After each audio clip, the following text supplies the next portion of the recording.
Hello, and welcome to the Northwest Cavalryman Show, the podcast where your host, Rick Skolrud, discusses politics and news from Canada, the United States, and around the world, from a conservative perspective. Warning: professionally offended people and liberal crybabies may be triggered. Viewer discretion is advised. While we put the finishing touches on this podcast, you are invited to visit the show notes. There are links to all of Rick's social media, including his website where you can sign up to take the Canadian Firearms Safety Course, which is a prerequisite for obtaining your Canadian Firearms License, also known as a PAL. Rick teaches these courses in Maple Bay just east of Duncan on Vancouver Island, British Columbia. Now here's your host, Rick Skolrud. How's everybody doing today? Hope everybody's doing fine. I think I'm not putting out on Rumble because I thought I'd set it up, but there was a doc that was missing, and I just don't know. I don't think I'm going out on Rumble, so I'm just gonna have to send a message to the people on Rumble if I'm not there to come over to YouTube.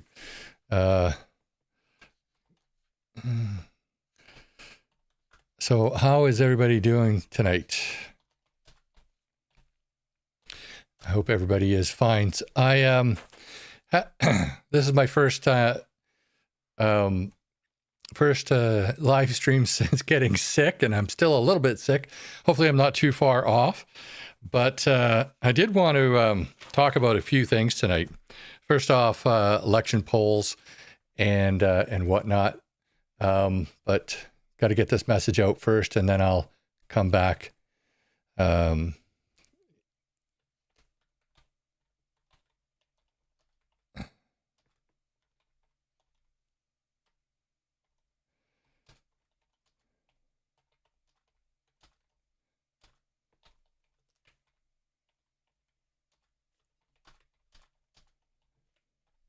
Okay, can't do two things at once. Guess I never learned. Okay, so back at it. Hey, Tracy, how's it going?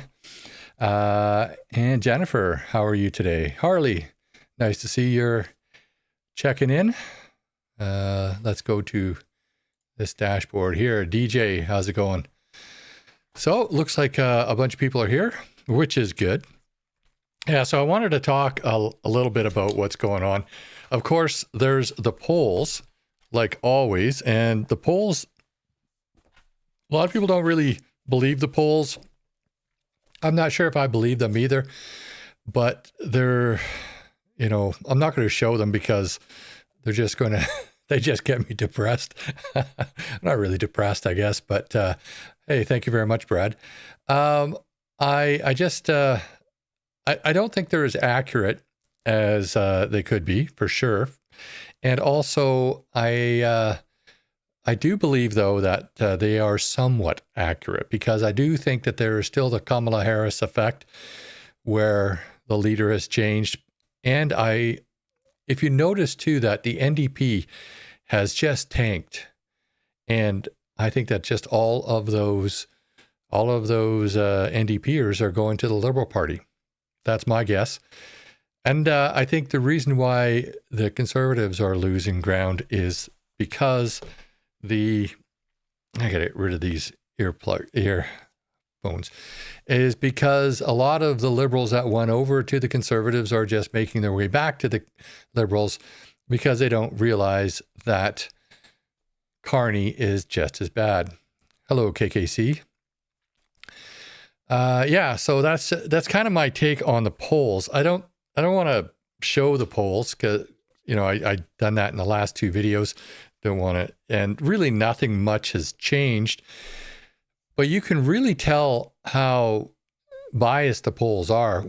All you got to do is look at Manitoba. It was split 7-7. And of course they gave it in the, in 338, they shaded it as if it was a Liberal light instead of, I'm not sure how they would shade it. Maybe a little bit of both. Hello, Pepper. So that's my kind of take on that. The polls are biased, obviously.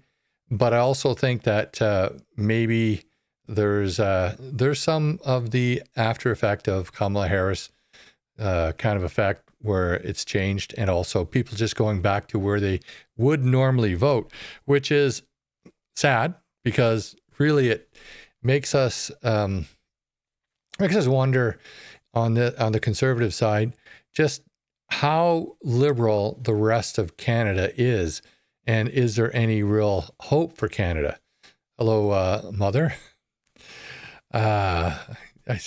I'm not going to say your last name, that's for sure. What's up? Yeah. So, yeah, it's a real wonder to me how we can get past this, how we can grow as a nation and keep all of our rights, because keeping our rights has been very difficult under the Liberals.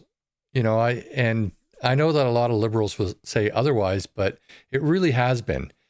And it kind of reminds me of a speech that Ronald Reagan gave once in 1961. I was not there. I wasn't born until 64. But I'll just, I got it up on the whiteboard here. I'll just read this speech. It's only about a minute long, and then we'll kind of talk about it. Our founding fathers here in this country brought about the only true revolution that has ever taken place in man's history. Every other revolution simply exchanged one set of rulers for another set of rulers. But only here did that little band of men so advanced beyond their time that the world has never seen their like since, evolved the idea that you and I have within us the God-given right and ability to determine our own destiny. But freedom is never more than one generation from extinction. We didn't pass it on to our children in the bloodstream.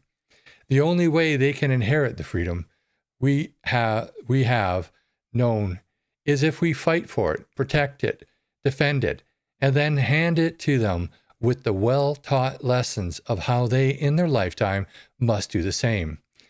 And if you and I don't do this, then you and I may well spend our sunset years telling our children and our children's children what it was like in America when men were free. And I think that says it all, or a lot, to what's going on today. We're losing our freedoms, almost by the day, with the Liberal government, still holding on to power. And I just can't understand why so many people in Canada can't figure that out, and how we're in this position where it very well could be another Liberal government, which would be, in my estimate, the end of Canada. So that's kind of what I think there. So now we talk about Carney. Mark's Carnage Carney. I didn't have time. I ran out of time, so I couldn't put any clips from his press conference today together. I put some other clips together. But the takeaway, and I may pull some together because I do have it on the computer here. I may pull some together for tomorrow's video. But the essence of what he was talking about today was that our relationship with the United States is over as we know it. It's changing so dramatically, and we just have to adapt. But prior to saying that, he said something very disturbing. And essentially, it wasn't these words, but it was kind of the same idea. He's promoting the Great Reset. And that got me wondering, and especially after he went to Europe, his first trip to Europe, that got me wondering, is this all a plan? You might say, well, no way Trump would be in on it, and no way he would be in on it. But I think everybody knows how to push Trump's buttons. I know how to push Trump's buttons if I was a politician, and I'm not a politician. I'm just a, retired police officer with a YouTube channel. But I could push Trump's buttons just as easily as anybody else. So was this maybe a WEF plan to, and Carney's plan and Trudeau's plan, drive a wedge between Canada and the United States so that they go to Europe, so that we go to Europe and become more involved in the European Union and in that kind of globalist cabal that they have over there. Because I don't believe that Carney is a real Canadian, to be honest with you. He hasn't lived in Canada for at least a decade, probably more. He owns property in the U.S. His company is now in the U.S. His wife apparently doesn't live in Canada. I don't know if that's true. Maybe it is, maybe it isn't. But apparently his wife lives in New York. I don't believe that he is truly Canadian. He has two other passports, English and Irish.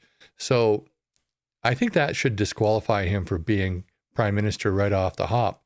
If you haven't lived in Canada for the past 15 years and you have multiple citizenships, you shouldn't be allowed to be Prime Minister. It'd be different if he'd been here for the past 15 years.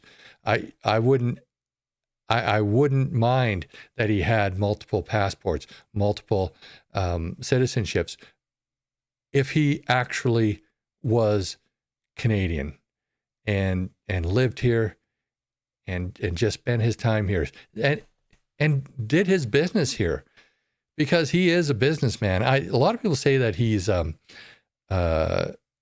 only a millionaire. I have my suspicions that he's more than that. I have my suspicions that he's a billionaire, and he hasn't talked about all of his finances yet, which is very concerning.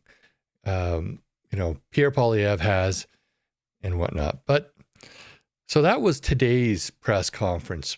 But I missed this yesterday. I found it today. I really like this one. This what happened at a press conference in Kitchener, I believe it was yesterday. So let's just take a look at that. America is a melting pot. In the United States, healthcare is big business. In Canada, it is a right.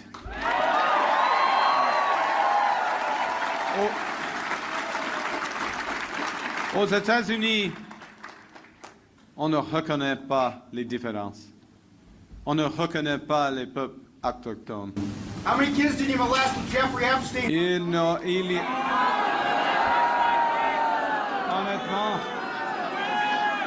Honnêtement.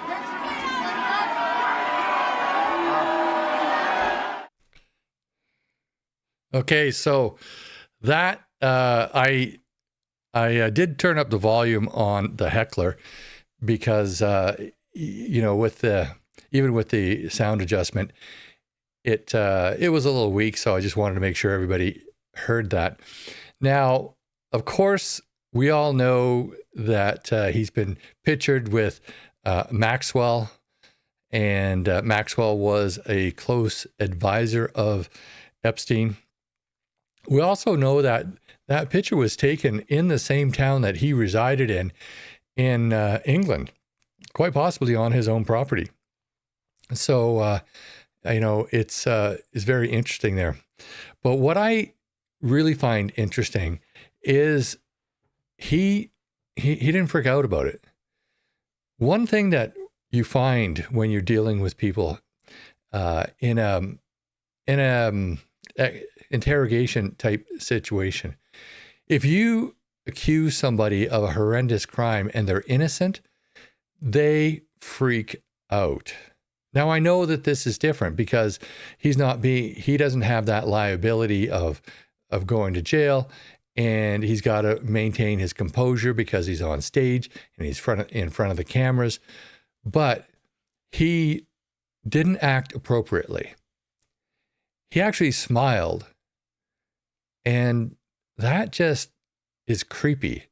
Someone's calling him a PED file, and he's smiling. I don't get that. I'm not sure how he should have reacted. But definitely, I think that was just creepy. Just creepy as all get out, because of the smile, and it didn't seem to bother him. That's the other thing, because if a person is accused of a horrendous crime and they're innocent, that really bothers them. You get this feeling, this tight feeling in your chest, and I think that. I think the people who don't get affected by that kind of stuff, definitely they're sociopaths, maybe even psychopaths. Although even though I took criminology in school, they're so similar that sociopaths and psychopaths that sometimes it's hard to tell them apart as far as just the symptoms go. But definitely, he reacted almost like a sociopath. Like he didn't care that people think that he's a PED file. So I think that that's very, very telling. Now, the Epstein files, whether or not they're going to be released, some of them have been released, some of them have been redacted. But all I've seen so far on another channel was his little black book, but it didn't say whether the people in that little black book had actually traveled to the island and been involved in anything nefarious. So I'm hoping that that more comes out, that maybe there's tapes, I don't know, maybe there's documentation that he paid for something, or maybe there's other sort of incriminating evidence. I hope it comes out, because I certainly don't trust this guy. His reaction to almost everything is just so slimy. And I'm really not understanding how people just don't see that. He lies almost every time he opens his mouth. So, I mean, it's the old saying, how do you know when a liberal's lying? Well, their lips are moving. And definitely I can say with all honesty, it's my opinion, or, I'm not going to, I don't trust anything that comes out of his mouth. Just let's put it that way. It's my opinion that he should not be trusted. So I hope that more files come out, and I kind of hope that it does show that he is part of that cabal. Although, I mean, I think it's not very nice to say that you hope somebody is a criminal, but I already believe he's a criminal. So I hope that we can get something on him to take him out, because I certainly think that he's a danger to Canada with his policies.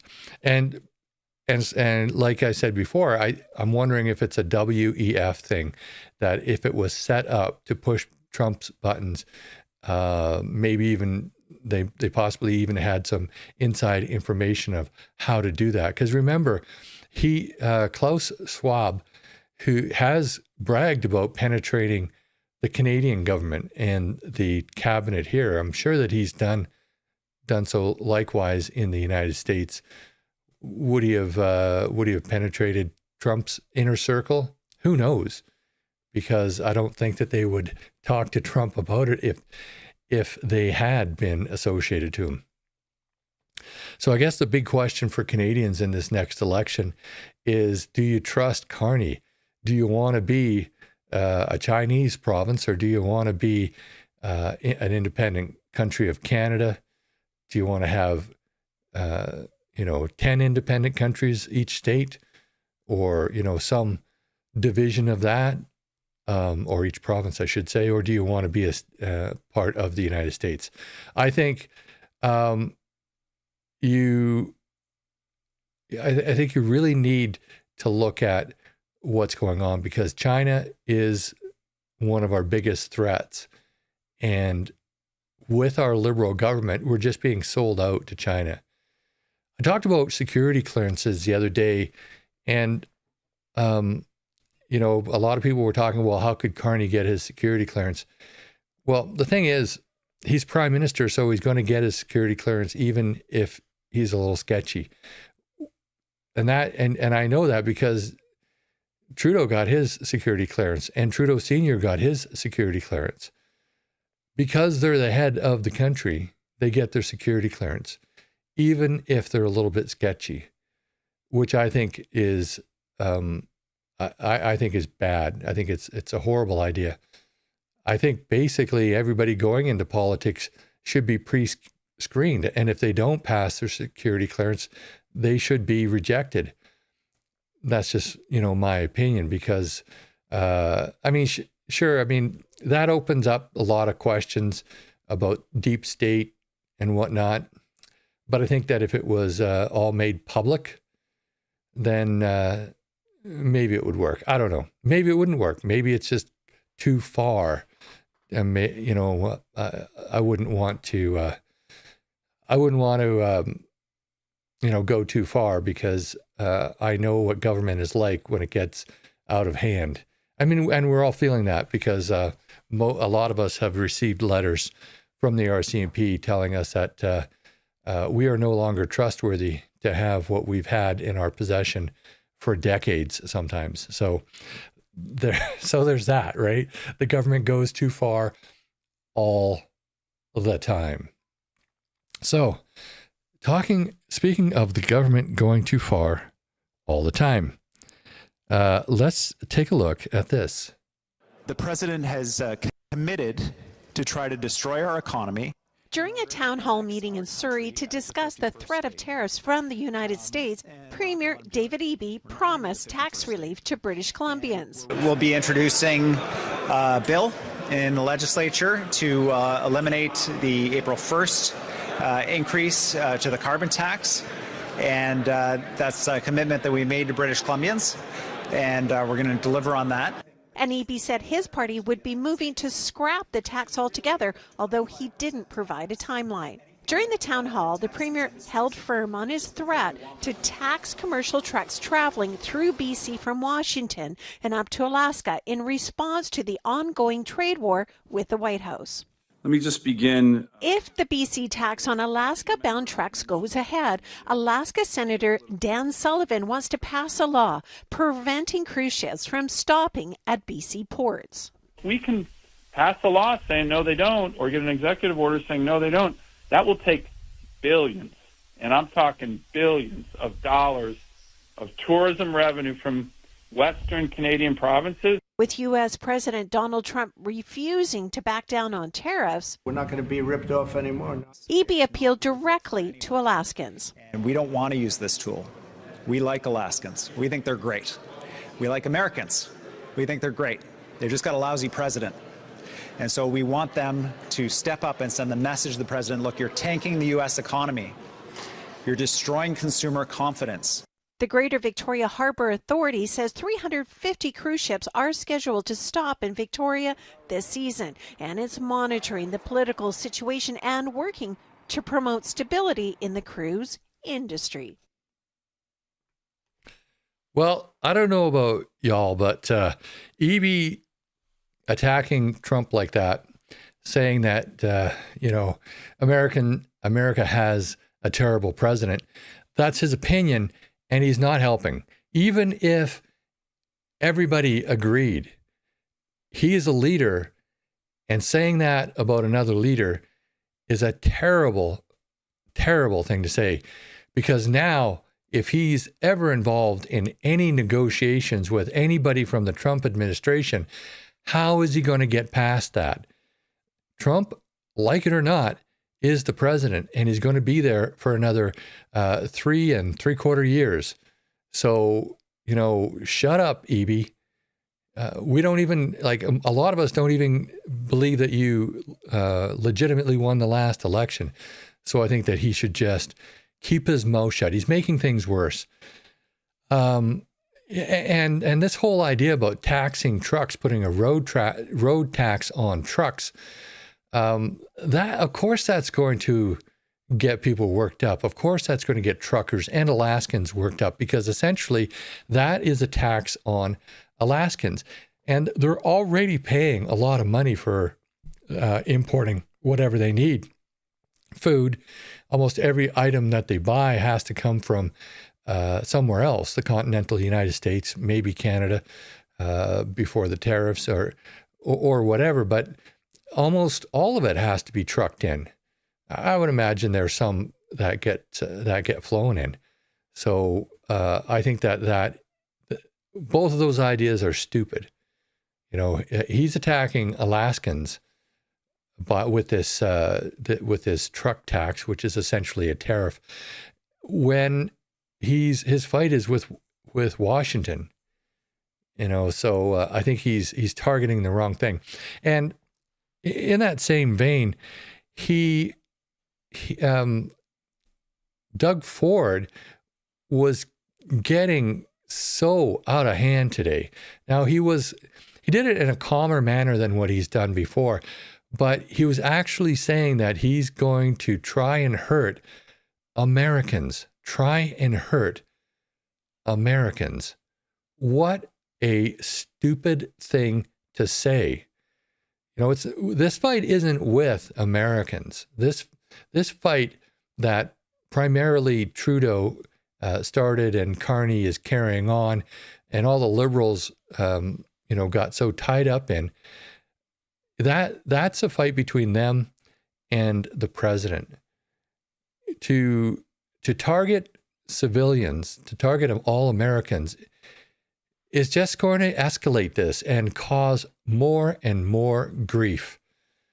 I just think that it's a bad idea. I think it's a bad idea to go right to tariffs and on our part. I understand it has to be in our back pocket down the road, but I think that what we'll find is if Canada is a little bit more flexible, then they can avoid these tariffs or have them taken off.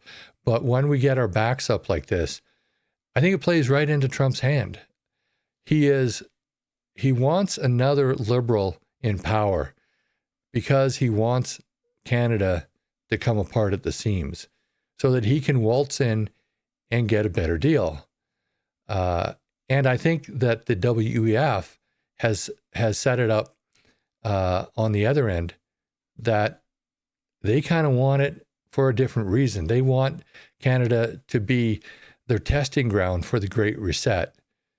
So it's really, I think it's a battle of wills now, Donald Trump versus the WEF, because I don't believe that at the moment Carney is anything but the WEF. Our only hope is that the polls are completely wrong and that the adults get elected again and come to the table. And that is going to be, it's going to be quite, I don't know, it's going to be a tight election. We got to convince all of the people out there who vote conservative to show up and vote conservative, especially when we have people like Eby and Doug Ford just escalating things. And I think that Carney's escalating them as well. So I absolutely don't agree with that. So Pierre, you might say that he's escalating it. I don't think. But before I go any further.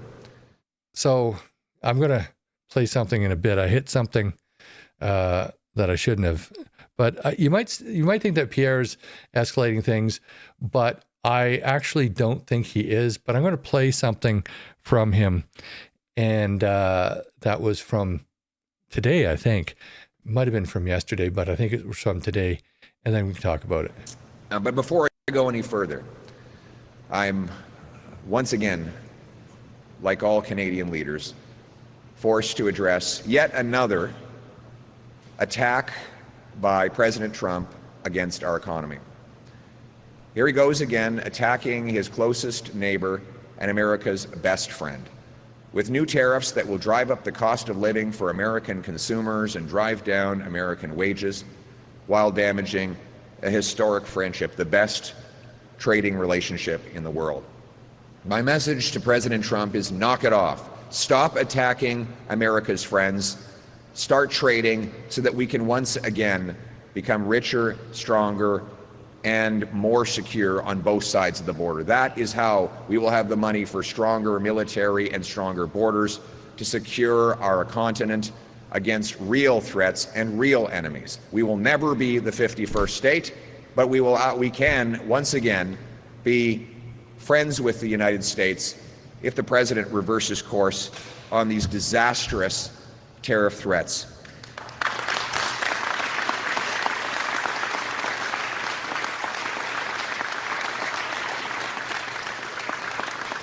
But I have a further message for President Trump. If you decide to go down this road, this is what's going to happen.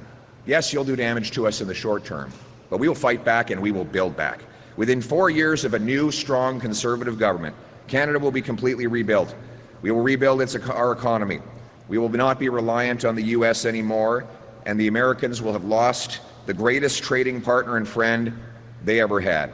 A conservative government will build pipelines and LNG plants, aggressively promote mines and other resource infrastructure that has been blocked for the last 10 years. We'll have new overseas trading partners. We will knock down inter-provincial barriers so that we can trade with ourselves. We will send our goods to our friends on other sides of the oceans of the world. We will cut taxes and speed up permits so that we can sell our oil, gas, mining, lumber, agriculture, fisheries, manufacturing, small businesses and large businesses alike.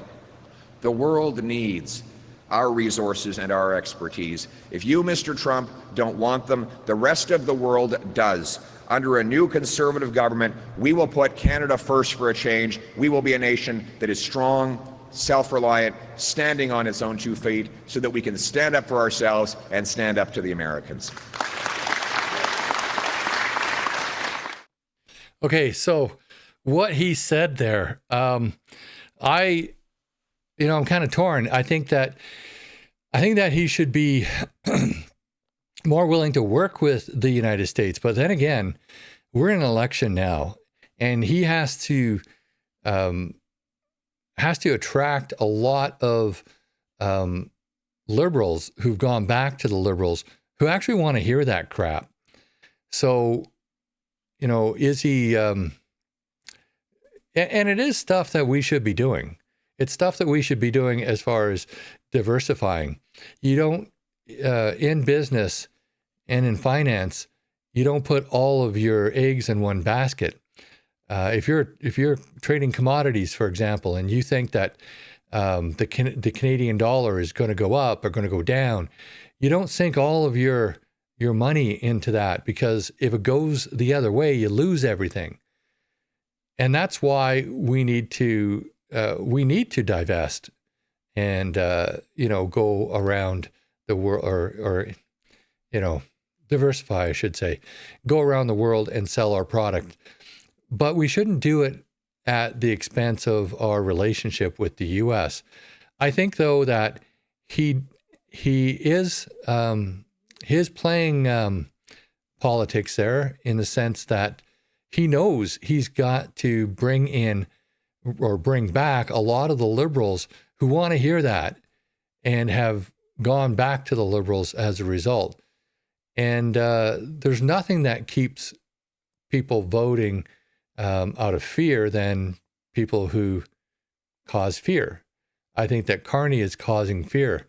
I think that I don't see Pierre causing fear. I see him as a strong leader. I don't see Carney as a strong leader.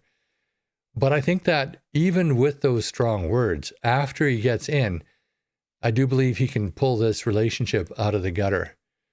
But we shouldn't lose track of the fact that there have been some good suggestions come out of this, like eliminating trade barriers across Canada, building the pipelines, and shipping our liquefied natural gas to Japan and to Germany and to all these other places. So absolutely, we should diversify, but we shouldn't sacrifice our relationship with the U.S., especially since this is a 4-year term, and it's going to. I think that we can avoid it I think we can avoid the hurt within this 4-year term, or at least, get past it fairly quickly if we just decide to work with Donald Trump. But to work with him, he's got to get elected. And this is the type of stuff that the Liberals want to hear. The Liberal voters, they want to hear that, because they don't like Trump, they want to hear that we're going to put it to the man. The problem is we can't put it to the man. No matter what, our economy just wouldn't stand up to it. And he is the type of person that he will take a hit in order to destroy his enemy. And the hit that he takes is not going to be as bad as what a lot of our politicians are leading us to believe, because we are considerably less of their trading partner than they are to us as far as percentage-wise. So I think that's a very important point. Pierre is saying this because he kind of has to. He kind of has to say it to appease a lot of the wishy-washy voters. I think right now we have to still hammer on the fact that Mark Carney is sketchy as hell, and get that out. I don't know why people are missing that, in other parts of Canada, or maybe they're not. Maybe the polls are all askew. So I just wanted to play one more thing here. This is an announcement by Pierre on at that same conference, and I think that it's a good one to listen to, because he is presenting solutions to some problems. We need a Canada First plan to bring home our investment. And that's why the choice in this election is so important. After the lost Liberal decade of costs and crime up and our economy down under America's thumb, the question is, can we afford a fourth Liberal mandate in power? Or is it time for a new Conservative government that will put Canada first for a change by axing taxes, green-lighting resource projects, bringing home our investment and jobs so that we're strong enough to stand up for ourselves against the American threats and in favor of ourselves. But unfortunately, we've been weakened, as the tax system now rewards corporate insiders that move their money out of Canada to avoid paying Canadian tax, at the same time as it punishes patriotic Canadians who invest in our country. You can probably guess who I'm talking about here. This week we learned that while hardworking Canadians were paying more Liberal taxes, Mark Carney moved his corporate assets to Bermuda, a tax haven, to avoid paying his fair share. At the very time he was advising Justin Trudeau in favor of higher taxes here, he was busy shielding Brookfield assets in Bermuda, dodging the same high taxes Liberals make Canadians pay. Carney claims that it's just because he knows how the world works. Well, what he knows is how to work the world's system against our people here in Canada. To Carney, taxes are something that the little people have to worry about, while globalist elites like him can always escape the bill. He says he has his income in a certain blind trust, but it's not blind to him. He knows exactly what's in it. It's just blind to everyone else. After he cheated the tax system to avoid paying his fair share, he now wants Canadians to blindly trust him. Yesterday, the media asked me if I would act, put my words and actions in the same direction, and release all of my investments. And I'm happy to report that I've done that. Every journalist who's asked has gotten the list of all the things I invest in. And as I said, I invest in Canada. I invest in Canadian companies, Canadian stocks.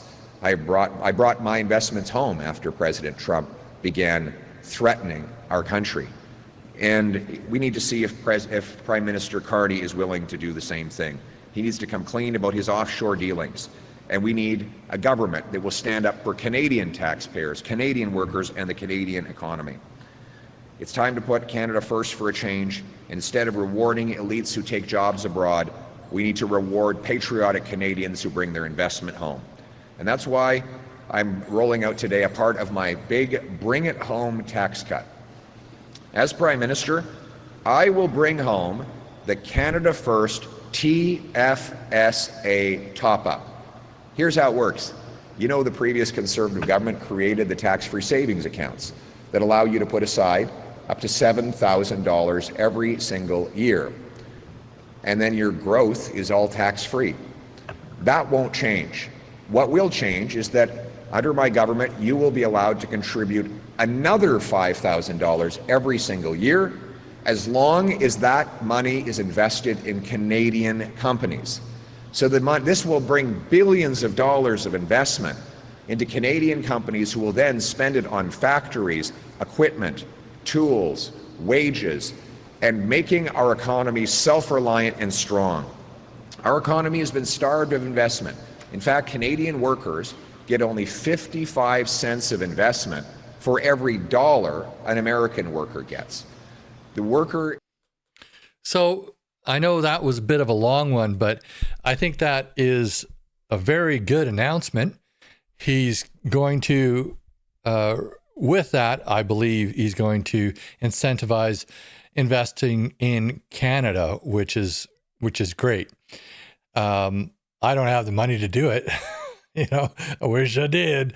But I'm okay. I'm doing all right, provided that 1 year doesn't go completely south, and within the span of a year, things don't completely disintegrate, because I do get cost of living increase at the end of the year.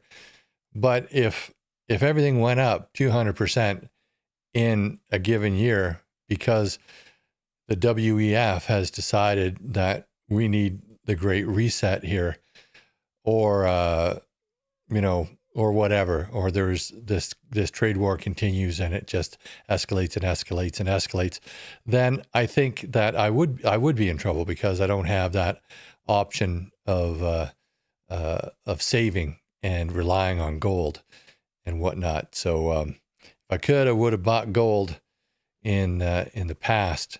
One of the I think one of the things I heard recently from an investor is, in times of inflation, which is basically the deflation of your dollar, having liquid cash is the worst thing. Having something that maintains its value is a lot better, and gold and silver even maintains its values. So, hey, if I could, I would absolutely invest in that, because I don't trust that our Canadian dollar is going to withstand too much more of this. And I think it's a plan. I do believe it's a WEF setup, a WEF setup. I think they knew what buttons to push, and there's enough corrupt people in Washington that they could spy for the WEF, spy against Trump and against the Republicans, against the White House, and give them information. And that's been happening, I think, since before the first administration. Well, what I find really odd here is that the almost every scandal now since Watergate, they add gate to the end of it, as if Watergate was the worst. But I tell you what, almost every scandal in this millennium, in this century, has been 10 times worse than Watergate. All of the scandals during the Trudeau administration in Canada have been worse than Watergate. So maybe we should have a new standard of what we call these things, because of all of this corruption that's going on. So how do we save Canada? Well, if we truly want to remain a nation, we got to convince the people that conservatism is the best way, because we're not going to stay we just won't last. And Danielle Smith is saying it more and more often that it's going to be a national unity crisis. And when Danielle Smith says it, as the premier of the richest province and the province that basically pays for the majority of the rest of the eastern provinces, Quebec eastward, and allows them to stay afloat, that's significant, very significant.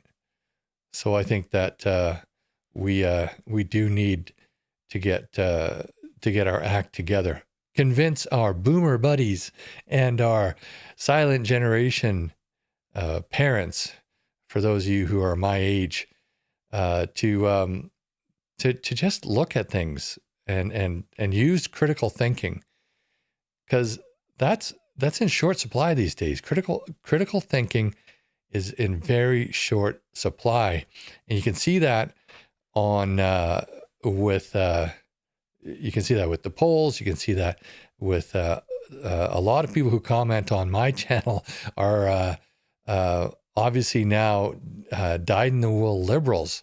I'm not sure if they're, if they get my feed because they're trolling. I'm not even sure if they watch my videos. Maybe they're just trolling. They see the headline or something like that, and then they say something against Pierre that is really silly, or something pro Carney, which is super silly. And so I don't know if they're watching. The trolls are watching. I don't know if some of them may be bots. I know a lot of people have commented that my channel in the comments has a lot of bots. I don't know. Do I? I think that I've had bots before. I got rid of one bot when they started getting, almost abusive. So, but I know that was a bot. I don't want to ban people, obviously, because that's censorship. Hey, say what you want, as long as you're not being totally disrespectful to people, or at least not overly disrespectful. Obviously, you can disagree with somebody, and somebody's going to think that that you're disrespectful. You can't please everybody. I say one thing, and people think that I'm disrespectful. I guess in some ways I am. When I call Chrystia Freeland Twitchy Witchy, or when I call Mark's Carnage Carney. But if the shoe fits, the shoe fits. It just is what it is. We know that Mark Carney idolized the writings of Marx and Engels. We know that, and we know that he's some of the things he said are very fascist-like, and fascism is a form of socialism. So there you go. That's what it is. I think so. That's kind of all of my ramblings for tonight. I wish I had have put together a couple more clips if I'd had the time on the press conference that Mark Carney did when he called out and our relationship with the states, and basically said it was over, which is I think a very dangerous thing to say. Now, also, I think that it's you saw in one of the clips that I did play that Pierre, he told everybody about his finances, and he brought all of his finances into Canada. I think it's very telling that he did that, making himself very transparent. And yet our prime minister, who I hesitate to even call him our prime minister, because he's not elected, he's selected, he's installed. He still hasn't done that. So yeah, I think that's telling in itself. So let's go through. Hey Chris, I don't think I said hello to you yet. Steve, Brad, Smitty, 25, CA, and Annette, how you doing? Phil, How you doing, Kenzie? Kenzie Kraken. Interesting name. Hey, Michael. Yeah. Brad, of course. How you doing? I think I said hello to just about everybody. Janet, how you doing, Janet? And Peter. Bob, Bogcat. I always want to say Bobcat. Bogcat.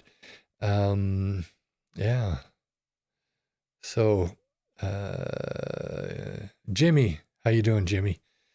I didn't see you up front, so I must have missed you when you popped on there.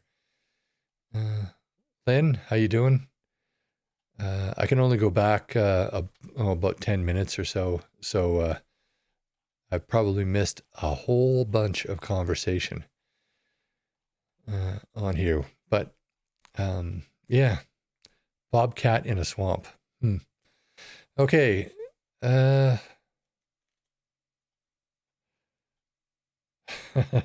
We used to live in a simulation when a woman named Freeland freezes your bank accounts. How dare she call herself Freeland when she's not for freedom? Maybe he'll be arrested if he goes to the States. I wonder who that would be. Carney? Hey, here's a question. Like, where's Trudeau settling down? He's obviously had to move out of his residence. Hopefully he's moved out of his residence by now.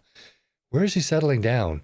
Is he, is he comfortable staying in Canada?